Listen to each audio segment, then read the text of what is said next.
Кадамжайдын Кыргыз кыштагы айыл аймагынын имараты 60 жыл мурда курулган. Имарат эскилиги жетип авариялык абалда турат. Ал элемес керектүү жабдыктарда жетишсиз экен. Жаан учурунда тамчы өтө бергендиктен өздөрүнчө оңдоодон да өткөрүшүп турганын айтышат. Биздин имаратыбыз кайрадан бери эле эски, 1952-жылы туулган.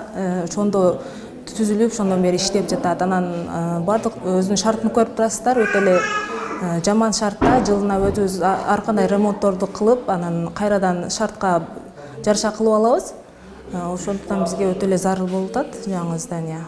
Күнү келсе, мына айнектердин терезеси ачылбайт жаздын күндө. Анан кышкысында өтө эле суук. Жаңы имараттын иш аракеттерин жүргүзүүдө 2016 жылдын август айында тендер өткөрүлүп, курулуш иштерине конкурс жарыяланган. Тендердин негизинде 6 миллион 200 миң сомдук баага Универсал Технолайн жоопкерчилиги чектелген коому утуп алган. Аталган коом курулуш иштерин ошол эле жылдын сентябрь айында башташып, декабрь айында толук бүткөрүлүшү керек болгон. Бирок кандайдыр себептерден улам токтоп калган. Мамлекеттен бөлүнгөн чек ара аймактарга бөлүнгөн акчадан кыскасы 6 миллион 300 миңден 3 миллион бөлүнгөн. 3 миллиондун Универсал Технолайндын башчысы Мурзабелек иштеткен. Кээ бир себептерден бүтүрө албады, эмне болду?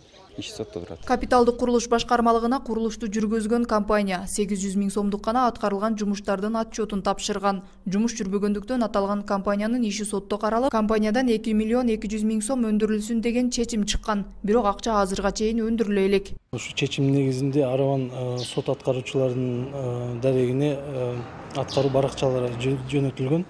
Ушул акча каражаты өндүрүлсүн деп. Универсал Технолайн жоопкерчилиги чектелген коом тарабынан эч кандай кыймыл аракети жүрбөгөндүктөн Баткен облустук прокуратурасы даттануу жазган сотко.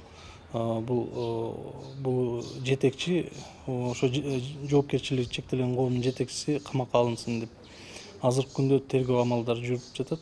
Кыргыз кыштагы айыл өкмөтү 52% дотацияда тургандыгына байланыштуу өздөрү курулушту улантууга мүмкүнчүлүгү жоктугун айтышат. Ал эми курулуш башкармалыгы качан гана тергөө амалдары ишке ашканда имарат кайрадан курула башталаарын билдирди. Айзирек Айдаралиева, Нургазы Жайнаков, 7 канал, Баткен.